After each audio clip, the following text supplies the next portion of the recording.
King Charles I has made his most significant outing since his cancer diagnosis last month, attending the traditional Easter Mattins church service in Windsor on Sunday.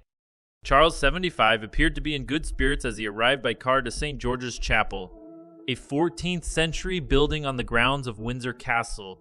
Around an hour's drive from London, he was accompanied by his wife, Queen Camilla, for the event, a staple in the royal calendar.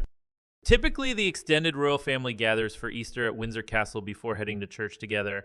Their arrivals are usually watched by staff living at Windsor, either from a nearby grassy bank or from their doorsteps. The royal couple waved delightedly to a crowd of well-wishers before making their way into the chapel through the Galilee porch.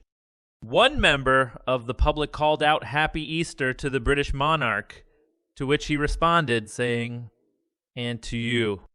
Anne Daly, a retired air stewardess, was one of those who waited several hours outside the chapel for the king's arrival. She told CNN she had made the 3-hour train trip from the Welsh capital of Cardiff to support him and the Princess of Wales following their cancer diagnoses.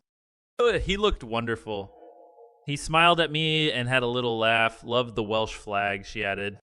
This year's celebration is a quieter affair with fewer royals in attendance to minimize the king's contact with others during his treatment. The king and queen sat apart from the rest of the main congregation for the 1-hour service. Similarly, the late Queen Elizabeth sat separately to her loved ones when she attended the funeral of her husband, Prince Philip, which took place amid strict pandemic regulations in 2021. The king's siblings were the first family members to arrive.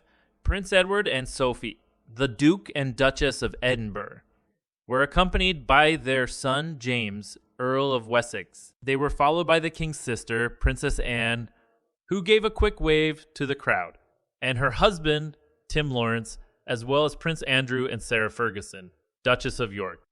Following the service, Camilla was presented with a bouquet of white and yellow flowers by a young boy as the royal couple departed the chapel. With more cries of Happy Easter, Charles thrilled well-wishers by unexpectedly making his way over to them, sparking applause from the public. During the surprise walkabout, he appeared at ease, stopping to chat at various points and shaking hands.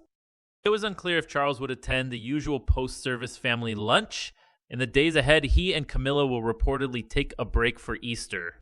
The king's presence will be an encouraging sight for many royal watchers after he temporarily paused public-facing engagements on the advice of his doctors.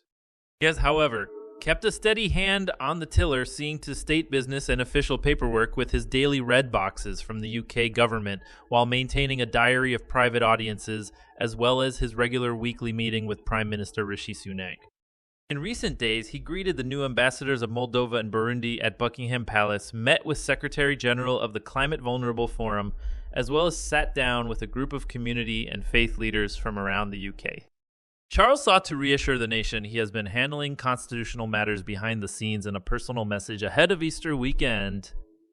In a recorded audio address for the annual Royal Maundy service on Thursday, he reiterated his coronation pledge not to be served but to serve with my whole heart.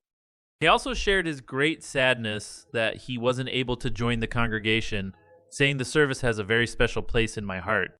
The Queen deputized for her husband, distributing the traditional Maundy money, specially minted coins, to people in recognition of their service to the church and local community. A notable absence from Sunday's Easter festivities were the Prince and Princess of Wales and their 3 children. The Waleses attended last year, with Prince Louis making his debut at the family outing to the delight of royal watchers. A family of 5 have been laying low since Catherine disclosed a little over a week ago that she had started chemotherapy for cancer found in post-operation tests after a planned abdominal surgery in January. The Walesies are spending the Easter holidays together as they continue to adjust to Kate's diagnosis. A Kensington Palace spokesperson said last Saturday that the prince and princess had been extremely moved by the public's warmth and support and were grateful for the understanding of their request for privacy at this time. Kate has not been seen in an official capacity since Christmas Day. Easter had initially been suggested by Kensington Palace as the period when she would resume duties following her operation. However, her return has been postponed until cleared to do so by her medical team. Prince William is expected to resume public engagements in mid-April once Prince George, Princess Charlotte, and Prince Louis have restarted school.